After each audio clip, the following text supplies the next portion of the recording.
Silent Hill PT, a game demo which was released back on August 12, 2014. I was only 13 years old when that demo came out, but since it released, it changed the horror landscape forever. To say that the PT demo was nothing short of perfect horror would be downplaying it immensely. You might be asking, why am I talking about Silent Hill PT, a game that will never ever see the light of day besides the demo? Well, because this is going to be the start of a new series on this channel where we look at PT-inspired horror games, specifically talking about repeating hallways in horror games. What better one to start with than a game that is quite popular right now because of its unique anime style, fun gameplay, and great horror elements. I am of course talking about the game Miside. The first loop during the hallway section in Miside starts off with the player walking through a hallway with pink wallpaper, 2 windows, bright light shining through the windows, some pictures on the wall, and some items on a dresser. The items include a clock, a TV, a lamp, and some other little knickknacks. One of the pictures on the wall shows a younger looking Mita. The only sounds that can be heard in the first loop are that of a ticking clock and some calming music.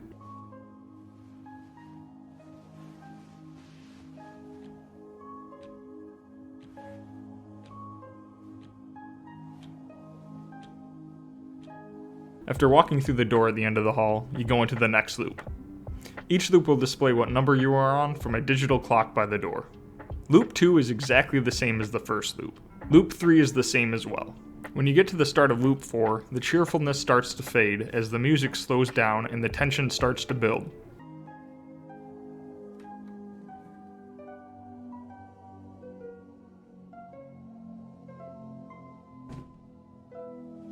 As you walk forward, you will see writing on the wall. Again? The wall asks, seemingly taunting the player. As you pass the dresser in the hallway, the TV will turn on and display a screen of static. Loop 5 begins with dimming the lights in the hallway, impairing the player's vision slightly. The same word, again, starts appearing all over the wall. Loop 6 follows Loop 5's footsteps by dimming the lights even more. It is now getting extremely dark in the hallway, and visibility is a bit less than before. The lamps in the hallway begin to flicker, and more text appears on the wall once again. This time, a different piece of text awaits the player at the end of the hallway. The text reads, "You're different." Loop 7 takes all the natural light away from the player.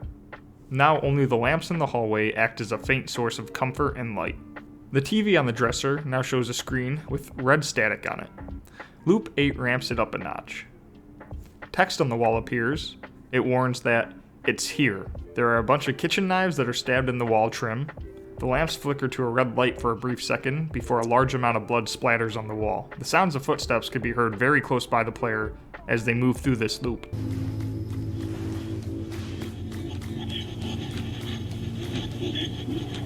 Loop 9, the hallway becomes pitch black. The player pulls out a flashlight in order to proceed.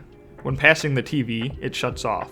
If you decide to take a look out the second window during Loop 9, you can get a glimpse of what appears to be a young Mita with a messed up face.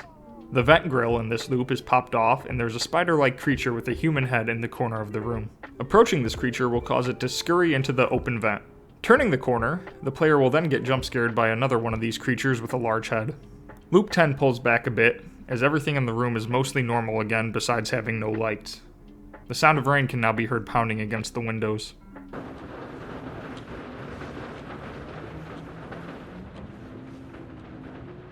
During Loop 11, the second window gets shattered as a purple baseball bat is thrown through it. The player can now pick up the baseball bat and add it to their inventory. The only difference in Loop 12 is the player is following a pair of blue tubes that are on the ground. These lead into the next loop. Loop 13, the player follows the blue tubes until they reach one of the spider-like creatures blocking their path. The player can now use the baseball bat to bash in the head of the creature. There is one more creature at the end of the hall where you must do the same thing again.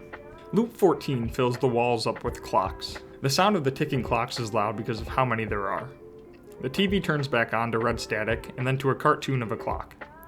When the player makes it to the end of this room, the lamps turn back on and the player is tasked with setting the clock on the dresser to the right time. After the clock is set right, the TV displays the word "Released" in red text. The young version of Mita appears at the end of the hall and shuts the door on the player. Loop 15 is when the player gets their first actual interaction with the younger version of Mita. She is badly disfigured, with her face and body all scarred and her missing her left arm. While the player walks through this loop, the young Mita will grab the player by the arm, She does not seem like she was able to speak upon the first meeting. The lights in the room turn to red once the player pulls her arm off of his own. Looking away from her for a second will cause her to disappear. At the end of the hallway, the door is seemingly nowhere to be found. Just walls twisting and turning in impossible ways. After twisting and turning down the hallways, you come to the end, where the young Mita is sitting on the ground. There is no door, just a blank wall. After approaching the young Mita, she runs past the player. When the player turns around, suddenly, there is a door that has appeared out of nowhere.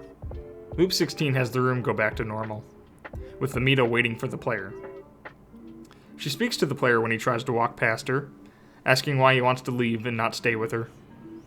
There is some more dialogue here, but as it is not important to the looping hallway, we will not be going over it. Loop 17, Mita hops off of her stool and grabs the player's arm again. She then proceeds to follow the player slowly. In loop 18, hands will start reaching out of the wall at the player. Mita will still try to grab the player if she gets close enough.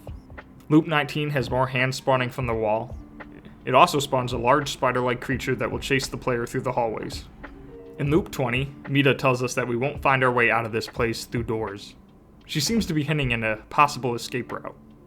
Everything from this loop on will keep repeating the room with no changes. To finally escape, the player must jump out of the window, finally breaking the looping hallway.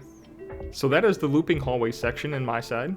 Very obviously inspired by PT. I think it does a fantastic job of constantly keeping the tension by changing things throughout every loop without going too crazy too fast. The horror elements in this part are very well done, and it does take me back to when I was younger watching people play through the original PT demo.